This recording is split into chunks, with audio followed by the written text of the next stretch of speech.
Next on Worcester News Tonight, police investigating after receiving a 911 call from someone saying they may have killed their nephew. We have the latest on the investigation. Plus, an employee accused of setting fires at a Sturbridge Walmart appears in court. What her family is saying about the case. Good evening and thanks for joining us. I'm Andy Madison. We begin tonight in the city where police are investigating after a child was taken to the hospital from Country Club Boulevard. Now, this all started with a 911 call from someone saying they may have killed their nephew. Our Olivia Lemon has the latest on the investigation. Investigators were on scene throughout the evening here at 157 Country Club Boulevard. It's part of the Lincoln Village neighborhood. Worcester police confirmed they are investigating after a child was injured here this afternoon. Neighbors say the child is about 3 years old. The child was brought to the hospital and is believed to be in stable condition. Investigators could be seen carrying evidence bags out of the house. Police say a man is being interviewed at headquarters. Meanwhile, one man who didn't want to go on camera says he was painting nearby when he heard screaming earlier today. I heard like a little kid just crying, screaming, crying. But there's a lot of commotion over there.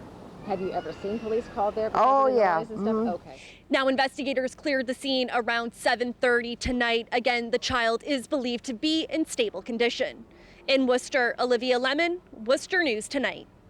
Thanks, Olivia. Police say they have interviewed a man. No word on any arrests or charges at this time. Well, the MIAA ruling against high school football player Kevin Mensa in his appeal case today, setting up another courtroom battle tomorrow in Worcester. Today's ruling comes just 1 week after a judge issued an injunction on the MIAA's initial decision, which allowed Kevin Mensa to play last week versus Wachusett. As you see, he is there, number 3 for Shepherd Hill. Now, attorneys for Kevin Mensa will be in court again tomorrow, seeking an injunction for the entire season, which would allow Mensa to play for Shepherd Hill. Mensa transferred to Shepherd Hill from Holy Name over the summer, but was declared ineligible by the MIAA because his transfer form wasn't properly filled out. Holy Name did later support Mensa's transfer to Shepherd Hill. Well, the woman accused of setting fires inside a Sturbridge Walmart earlier this week faces a judge today. Sturbridge police say the fires were intentionally set throughout the store. Rosalind Flaherty was at today's arraignment and spoke with the suspect's family. Offenses of 3 counts of burned building contents, 2 counts malicious destruction of property over 250, malicious destruction of property under 150, disorderly conduct, and disturbing the peace. Maya Cruz is arraigned Thursday in Dudley District Court. Police say the 20-year-old Southbridge woman set 3 fires inside this Walmart in Sturbridge where she worked. Cruz's lawyer cited a police report where Cruz told officers she heard voices in her head. I asked that she be committed to the state hospital for evaluation. According to Sturbridge police, Cruz was arrested by the Auburn police Wednesday night after they obtained an arrest warrant. Police say Walmart's surveillance footage helped in identifying Cruz. I think honestly, she just needs help. She needs help. She needs to see a doctor. Cruz's family members say she has been to a hospital before, and this is not the first time she has heard voices. Escalating, those behaviors, kind of hinting. And every time that she visited the hospital, it was escalating, like I said. And now this. She told us, she has people in my son's closet, some guy with a hat walking out of the room. Her family members say they hope Cruz gets the help she needs. Loving, caring, most sweetest little thing you can meet. However, it's clear that, she has some mental health issues. She needs help. She needs help. She needs help. She needs help. She's amazing. Rosalind Flaherty, Worcester News Tonight. Several men are facing charges following a prostitution sting in Worcester's Main South area. A female officer was working undercover for the operation. 3 men from the city and another from Auburn were arrested. Another man was also taken into custody after he allegedly offered an undercover officer cocaine.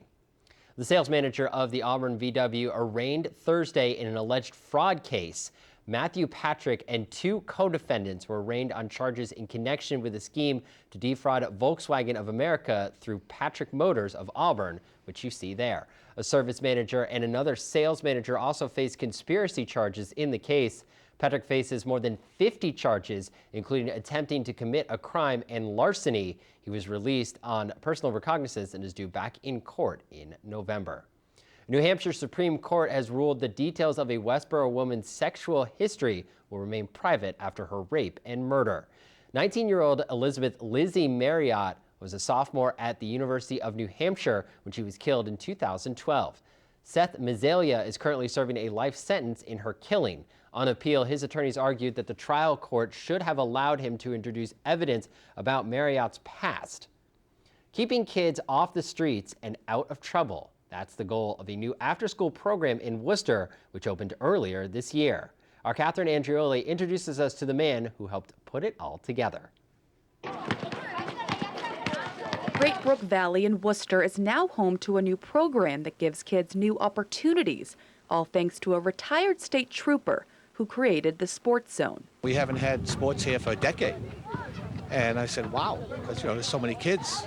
And that's how I started. I retired and came down here to start the sports for these kids. Bobby Swift retired from the Massachusetts State Police Force in February. He's now the director of the sports zone in Great Brook Valley. The Worcester native introduced sports into the after-school program after realizing how many kids in the neighborhood wanted to be involved in youth sports. The problem with the kids here that they face is they don't have the opportunity.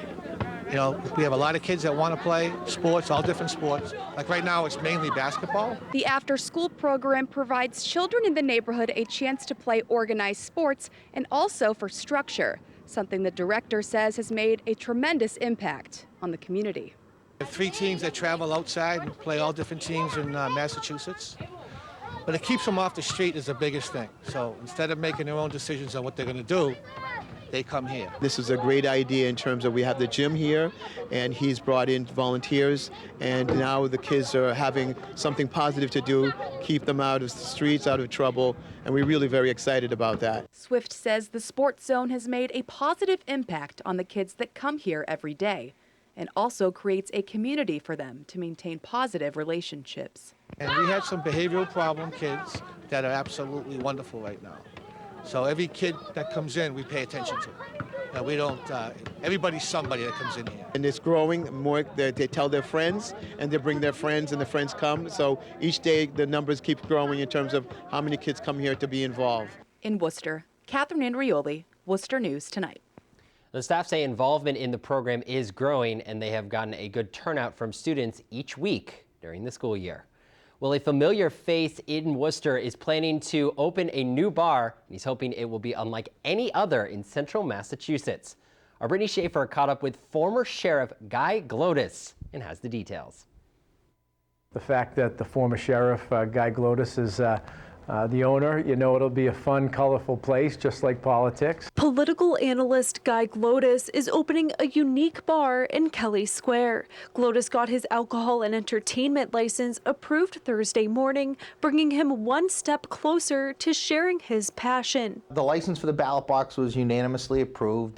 Very excited. I've owned a building at Kelly Square for over 10 years. The ballot box will be a political-themed bar with paraphernalia Glodis has been collecting since he was a kid. I have an original 1960 ballot in Massachusetts from when John F. Kennedy was on the ballot. I gave him a number of different kind of bumper stickers and signs that I had collected over the years from some legendary figures, some successful, some not politically. President of the Chamber of Commerce, Tim Murray, says most bars in Worcester are aimed towards college students. Therefore, the ballot box will provide variety. I think the political memorabilia and political history of Worcester and central Massachusetts are going to be front and center, and to a lot of people I think that's going to be fun. Glodis says he has a lot of work to do, but he hopes to have the grand opening of the new bar on November 8th. Anybody that's into politics or appreciates it, they'll love it. We're going to try to be open for election night because I know a lot of people are probably going to need a drink after election night this year. It'll have an exciting new and unique, genuine choice because there isn't a place like this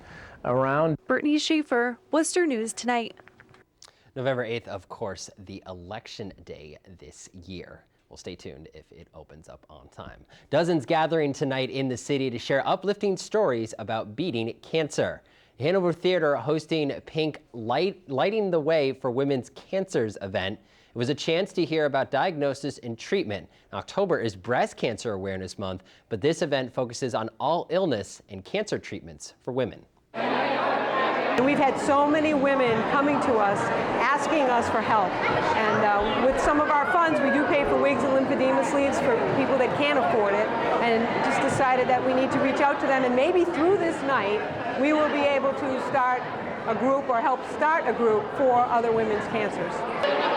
The event included a candle lighting ceremony aimed at helping light the way for women undergoing cancer.